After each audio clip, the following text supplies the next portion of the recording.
Media Nusantara Citra Group mendukung Kemenkominfo dalam memperkuat siaran digital untuk transformasi media dari siaran analog ke digital.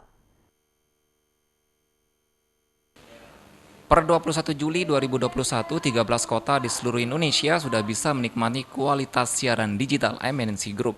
Masyarakat yang belum memiliki perangkat TV digital masih dapat menonton dalam sistem analog sembari menunggu kesiapan masyarakat memiliki set-top box. Siaran digital televisi MNC dikebut oleh lembaga penyiaran swasta sebagai persiapan migrasi dari siaran analog ke digital. Sementara itu, kota-kota yang telah bersiaran digital tersebut saat ini juga masih bisa menikmati siaran secara analog. Bagi masyarakat yang memiliki TV digital untuk menangkap siaran MNC, maka tinggal melakukan install ulang dan mencari channel yang dibutuhkan dan dinikmati dengan kualitas siaran yang bagus, jernih, dan canggih. Staf Sus Kementerian Kominfo Niken menegaskan semua lembaga penyiaran swasta harus segera bertransformasi ke siaran digital untuk mendukung kualitas siaran yang jernih dan menjadikan tayangan yang mengedukasi masyarakat. Disrupsi teknologi begitu ya, dengan adanya era digital ini, yang terpenting adalah lembaga penyiaran itu harus bisa bertransformasi. Lembaga penyiaran harus beradaptasi dengan perkembangan teknologi. Kalau tidak beradaptasi ya nanti akan tertinggal. Jadi harus kreatif, inovatif, menciptakan program yang sangat dibutuhkan oleh masyarakat, menciptakan program-program yang mengangkat nilai-nilai kebangsaan, kemudian juga toleransi. 13 kota di Indonesia telah menayangkan siaran digital MNC, sementara untuk NTB menunggu kick-off pelaksanaan ASO pada akhir bulan April. Sejak Desember 2020, stasiun televisi di bawah bendera MNC mulai bersiaran secara digital, yaitu di Jabodetabek. Dari Lombok Barat, Muzakir News memberitakan. Pemirsa, pengrajin kolang-kaling di Pulau Lombok meraup cuan melimpah dari penjualan kolang-kaling saat bulan suci Ramadan karena tingginya permintaan dari konsumen. Kolang-kaling merupakan salah satu bahan olahan es campur yang paling banyak diburu saat bulan puasa karena dijadikan takjil menu berbuka puasa. Di Lombok Barat, permintaan olahan kolang-kaling terus meningkat jika dibandingkan dengan tahun sebelumnya yang dijual hingga ke Lombok Tengah. Salah seorang perajin olahan kolang-kaling di Desa Kuripan Induk menjelaskan permintaan kolang-kaling Ramadan tahun ini meningkat 2 kali lipat jika dibandingkan pada tahun sebelumnya selama 2 tahun masa pandemi COVID-19.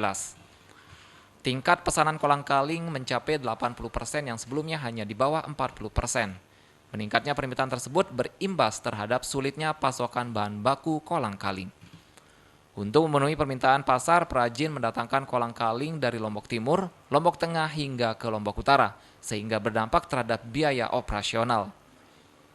Tingginya permintaan dari konsumen, para penjual kolang-kaling di Lombok Barat meraup cuan cukup besar. Sekilo nih ke? 10.000. Oh, 10.000 sekilo. Berende selama puasa ini sebenarnya dengan boyang kolang-kaling. Lancar sedikit-sedikit. Lancar Banyak, ya. lebih banyak yang pesan pas puasa. Lebih banyak yang pesan. Ada 10 orang yang pesan. Berapa dalam sehari laku ini di Berapa kilo? Berapa kilo habis? 40-50. Meski bahan baku sulit didapat, para perajin tak bisa diam untuk mencari bahan baku. Diperkirakan permintaan kolang-kaling akan terus meningkat hingga akhir bulan puasa seiring tingginya konsumsi masyarakat. Dari Lombok Barat, Muzakir, iNews memberitakan. Sejumlah marshal MotoGP sirkuit Mandalika memanfaatkan momentum bulan suci Ramadan berjualan takjil dengan konsep ala sirkuit MotoGP. Para marshal ini sedang mengevakuasi motor yang jatuh atau memadamkan api saat terjadi kebakaran ketika balapan melainkan tengah mengipas ikan di atas arang. Setelah gelaran MotoGP usai, kini mereka beralih profesi jual takjil di bulan puasa ini seperti menjual ikan bakar. Menariknya, takjil yang mereka jual di Leneng Praya, Lombok Tengah ini berbeda dari yang biasanya, yakni ala-ala sirkuit MotoGP seperti bumbu yang ditawarkan. Mereka menawarkan 2 jenis bumbu yang mereka beri nama sambal Race Control dan sambal tikungan 2. Sambal Race Control sendiri dengan tingkat kepedasan level 3 ini diberi nama Race Control lantaran sebagai penentu dan kontrol rasa menu. Adapun sambal tikungan 2 dengan rasa pedas manis sesuai kondisi tikungan 2 yang tak setajam tikungan lainnya di sirkuit Mandalika. Selain itu, jenis ikan juga disebut ala sirkuit seperti ikan laut yang diberi nama trek marsal lantaran diperoleh di sekitaran sirkuit Mandalika. Sedangkan untuk ikan air tawar diberi nama flag marsal lantaran bentuknya yang tipis seperti bendera di sirkuit. Selain ikan bakar, marsal ini juga menjual es kelapa rescue dengan alasan es kelapa ini akan menjadi obat dahaga setelah berpuasa. Move on dari pekerjaan kami yang kemarin pas di event MotoGP, memang kami di sana volunteer, tapi kami sangat senang di sana. Makanya kami juga berinisiatif jualan pakai nama-nama yang khusus di pekerjaan marsal gitu. Kita ambil bagian di marsal gitu biar enak juga dilihat sama orang-orang gitu. Saran itu ikan yang ada sambalnya itu seperti namanya rice control sama ada sambal tikungan 2 namanya. Ikan flag marsal. Ikan flag marsal. Baru pertama kali beli ya? Iya, baru pertama kali. Ini menurutnya unik nggak? Sangat unik, menarik sekali.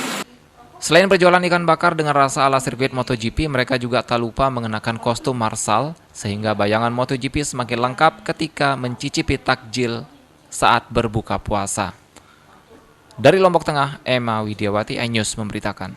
Ya pemirsa, informasi tadi sekaligus menutup perjumpaan kita kali ini di iNews NTB. Saya Vinka Andini pamit undur diri dan sampai jumpa.